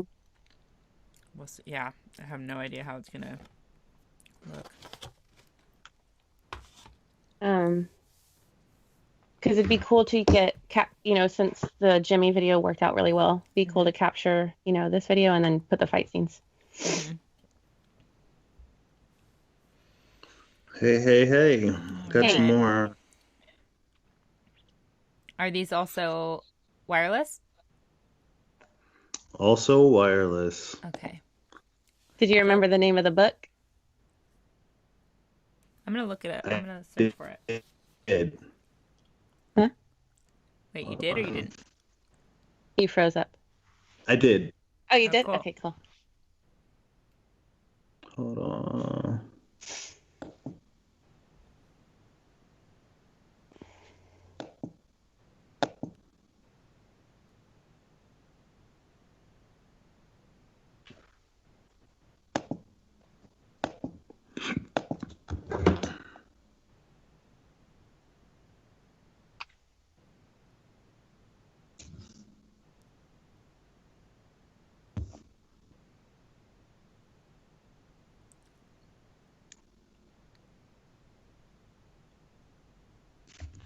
I'm trying to connect it to my computer. The wireless headphones? Right.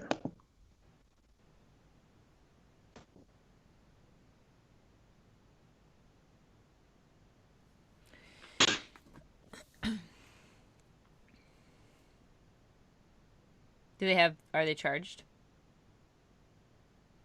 Uh-oh. Phil's frozen, Jade.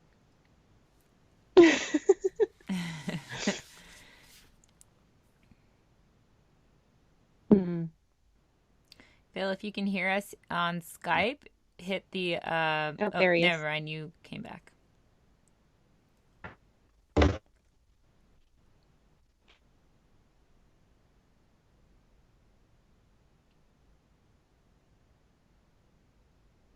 I don't know why you keep. Can you hear us, Phil? Oh, you Yep, don't. every time you ask that, he pops Yeah, I back can in. hear you. Okay, cool. Did those headphones not work? Yeah, I can't discover it on my It's probably linked to whatever you used them on computer. last. Sometimes you have to make it forget the device. Mm. Was it on your phone? That's exactly what I'm doing.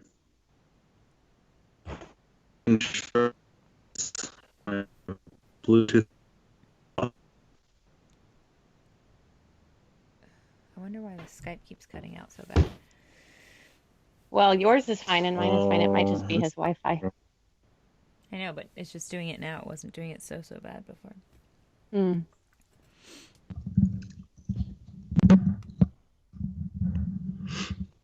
Or if you know where you have just like a pair that plugs in, like a regular ass old school pair. I wish I did. No problem. Well, we just got a visitor. Can't see, but The doggy? kid. Nope. hmm Which means his movie just wrapped up. Uh-oh. We're almost done here as well. All I right. think, this might work because we only have one question left. So this might work, Mercedes, if we just make sure to not talk at all while he's talking. Because then there won't be an echo of our voice. You know what I mean? Okay. I'm going to move the mic closer to me, further from you, and I turn the volume down on my laptop. Okay. Okay. Or actually just keep the mic wherever it was because it's going to pick up at the same rate as your other stuff. I don't want it to change. But yeah, so if we just stay silent while he's talking, there won't be an echo. So maybe Phil, if you just say, maybe if you say, act like you're interrupting yourself and just say, oh, I remember the name of the book, and then say that. Or why don't you just Okay. ask what's your favorite book question again? He can just. Well, because he already told all about, well, if you don't want the summary. Okay. So I'll say, Oh, I see what you're saying. yeah. I think it might work better if I just. Re-ask. Oh, I remember. Yeah. Okay. Oh, I remember the name of the book. It's called Brave New World by Aldous Huxley. Yes. And a lot of people. That's a very old book, but it really kind of outlines the human condition and how people just struggle for power and how people will seek to gain power even in the future by controlling each other. And it was just a very interesting read. And I would definitely look into it if you want just like a fun sci-fi fiction read. And it's just good. There's a lot of applications to life in there. I love that. I'm also curious because you brought up that your grandmother had Alzheimer's, And I know that concussions contribute to Alzheimer's. What do you do as a fighter to try to prevent that? Anything? Man, most guys would probably say wear headgear or something like that. Which, I mean, headgear may or may not help necessarily. Maybe a little bit, but not to the degree that we would hope for. But I do hyperbaric therapy. So basically, hyperbaric therapy is you're in this pod and it's pressurized to 33 feet below sea level. And it's a pure oxygen environment, great for your hair, your skin, your nails. If you guys want to try it, I'm not doing an infomercial for hyperbarics, but I'm just saying it's amazing stuff. I went because I had an injury, and it helps you recover very quickly because you're pressurized below sea level in a pure oxygen environment. It forces oxygen through your into your capillary beds and all throughout your body so that you can heal much quicker. And when I was in there, there were other children in there going for autism and all sorts of other ailments. And it allows them to get more oxygen to their brain and help them to become more cognitively aware and all sorts of things. So that I've learned is a way that I can offset some of the effects of training and fighting and just maintain my mental acuity. So. Awesome. I'm going to look into that. Cool. Yeah, I like that. I'm going to definitely look into that. We also had Len Worley on. He's a dream expert, and he talked about how sleep is super important in effectively reducing the chance or distancing the onset of Alzheimer's. Yeah, by like I guess if you get enough sleep in the last hour of your sleep or so is when this spinal fluid washes up through your brain and cleans out the plaques that are what cause Alzheimer's. But if you don't get enough sleep in a night, that never gets to happen, and it happens every night. So yeah, that was like, what? Okay, I know. Get in at least 8 hours. That's what he says. Yeah, no, sleep is important for so many things, whether it's, healing or getting bigger or repairing muscles or an injury site. I mean, sleep is as important as anything you do when you're awake. You really can't afford to go shortchange your sleep. Yeah, it's actually my magic trick today. So it's really funny that we're talking about this. But 3 times this week, I only got 5 hours of sleep because my toddlers, I don't know, maybe they're going through a growth spurt. Yeah, and I was standing in the kitchen. I was literally crying because I was so tired. I was just standing there and I was crying. And Sol kept asking a question, and I said, please just don't talk for 10 minutes. And he goes, is that 2 5-minutes? And I said, yes. And he goes, so why not say 2 5 minutes? And I said, it was like I couldn't get silence, and I was so tired. Oh my God, so yeah, excellent. I'm not my best. I'll take 2 5s. Yeah, whatever. Just give it to me. So, all right, Phil, if you could whisper one phrase to everyone on the planet, what would it be? Whisper one phrase to everybody on the planet. I would tell them, God loves you. I know it's very cheesy, but I think that in a world where people think, if there was no God, then how could this happen, that happen? And those are all very valid questions, but it doesn't change the fact that God loves you and He has a purpose on your life. I really love that. I try to instill that in my kids. They're at the age where they're asking a lot of questions about God. It's really cute. Like they'll point at a pretty building. Is that where God lives? Like just have really cute questions, but I love that they're so curious about it. And it's interesting how much peace it seems to give them, even at their age before they can fully understand it. So I love that. I love that answer. Well, before we let you go, where can people find you on the internet? Where can they follow you? Ooh, Yeah. I'm all over the internet. You are?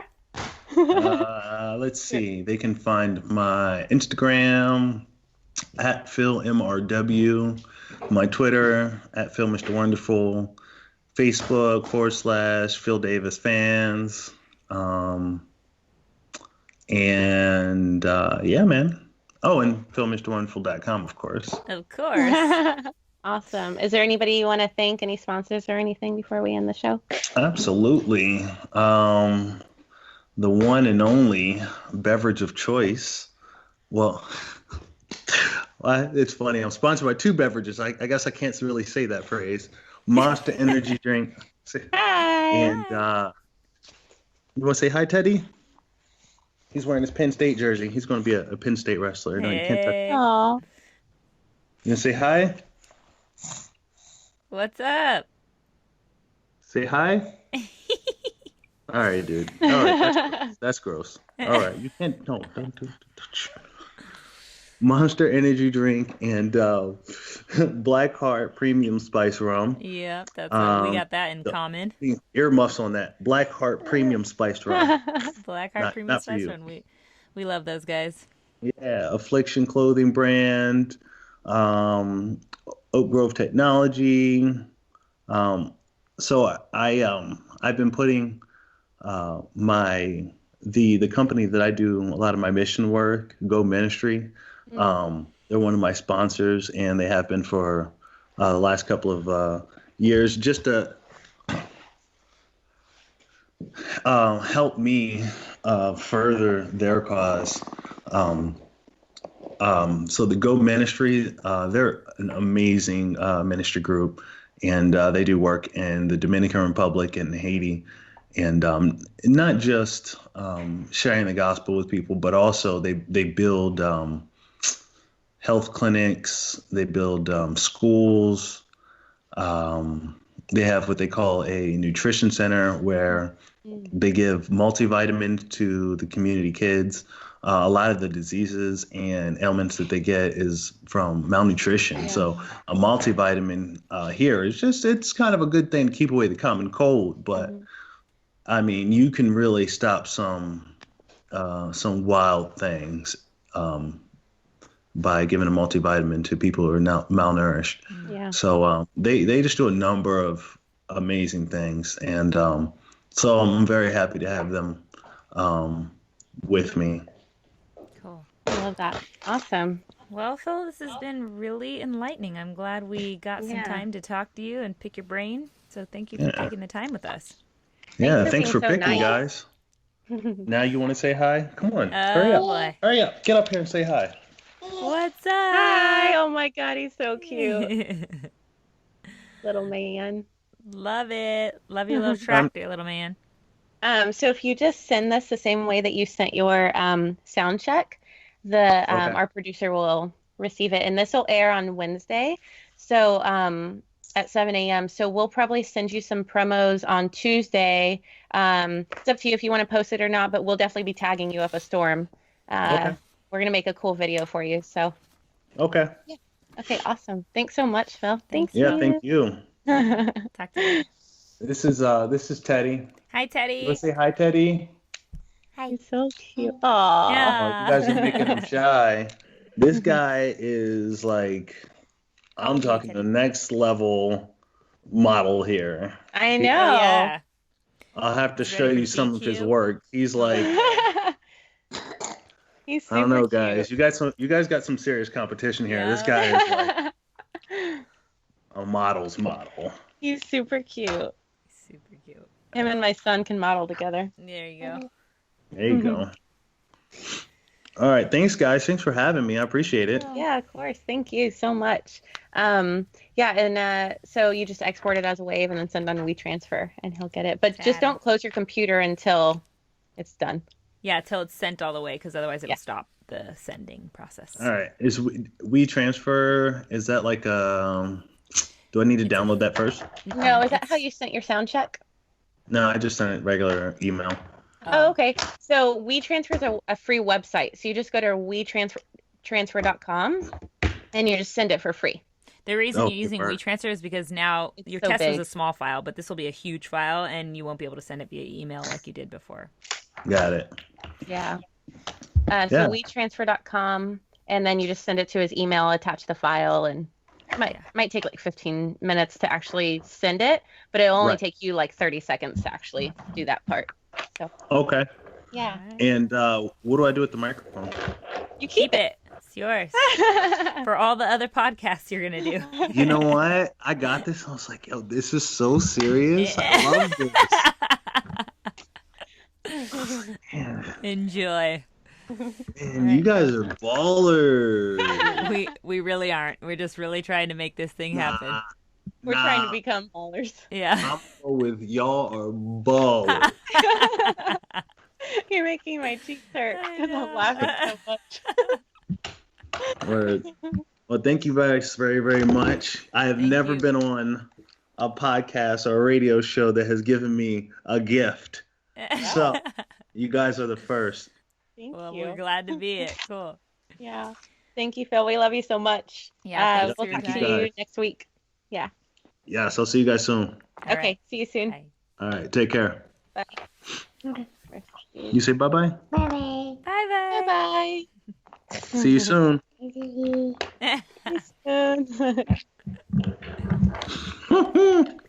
dude. All right, Phil, you have to hit All right. the close out on our combo for us so we can continue on. All right. See you. Love you. Bye. Okay. All right. All right. You want to act like you just got Yeah. off? What do I want to say about this? Woo. That He's was sweet. really, yeah, that was great to talk to him like that. Yeah. He's just such a joyful person that just brightens your day. Such a light, yeah, and I love the fact that you only get to see him in the cage. You get to see what, interviews he does in the MMA world, but this is kind of shedding a little light on his other side of how he integrates that all into his real life. So I love it. Yeah. Yeah. I'm glad he shared so much with us. So let's get into our magic tricks. Yeah, what you got?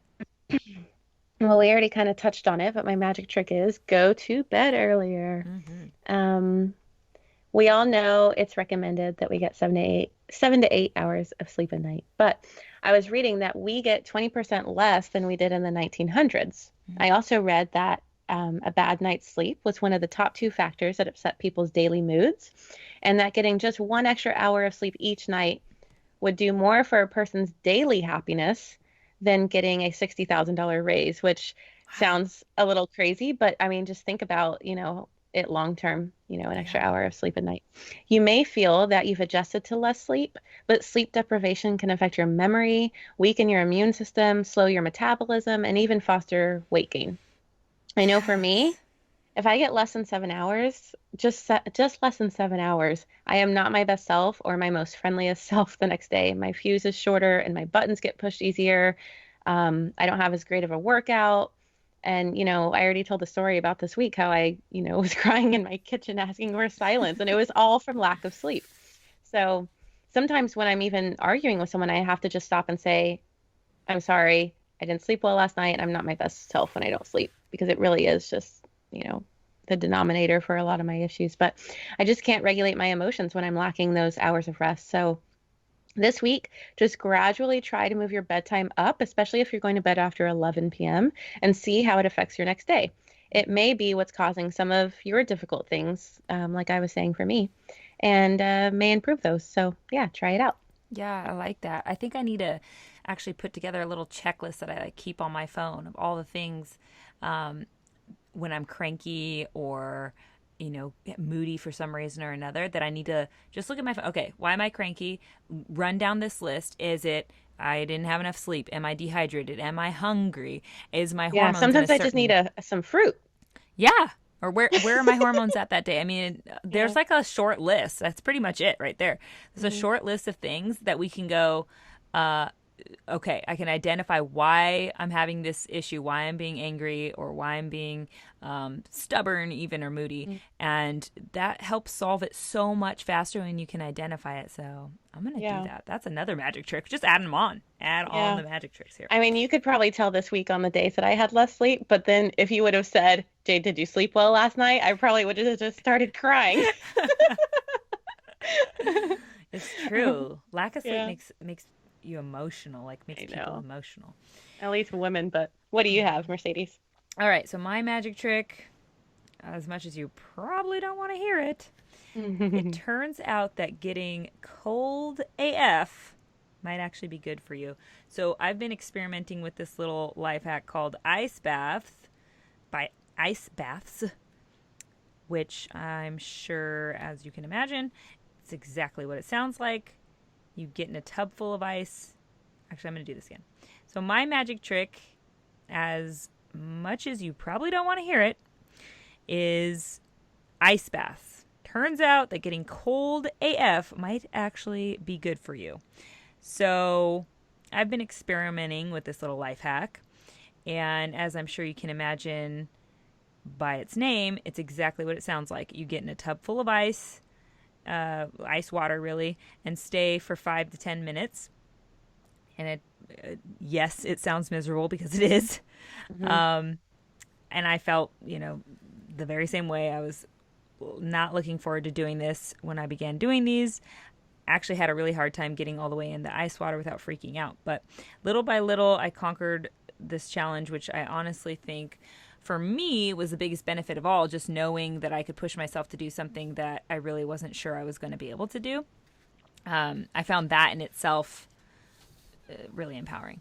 Other than that, though, there are several other benefits that ice baths and cold therapy seem to offer.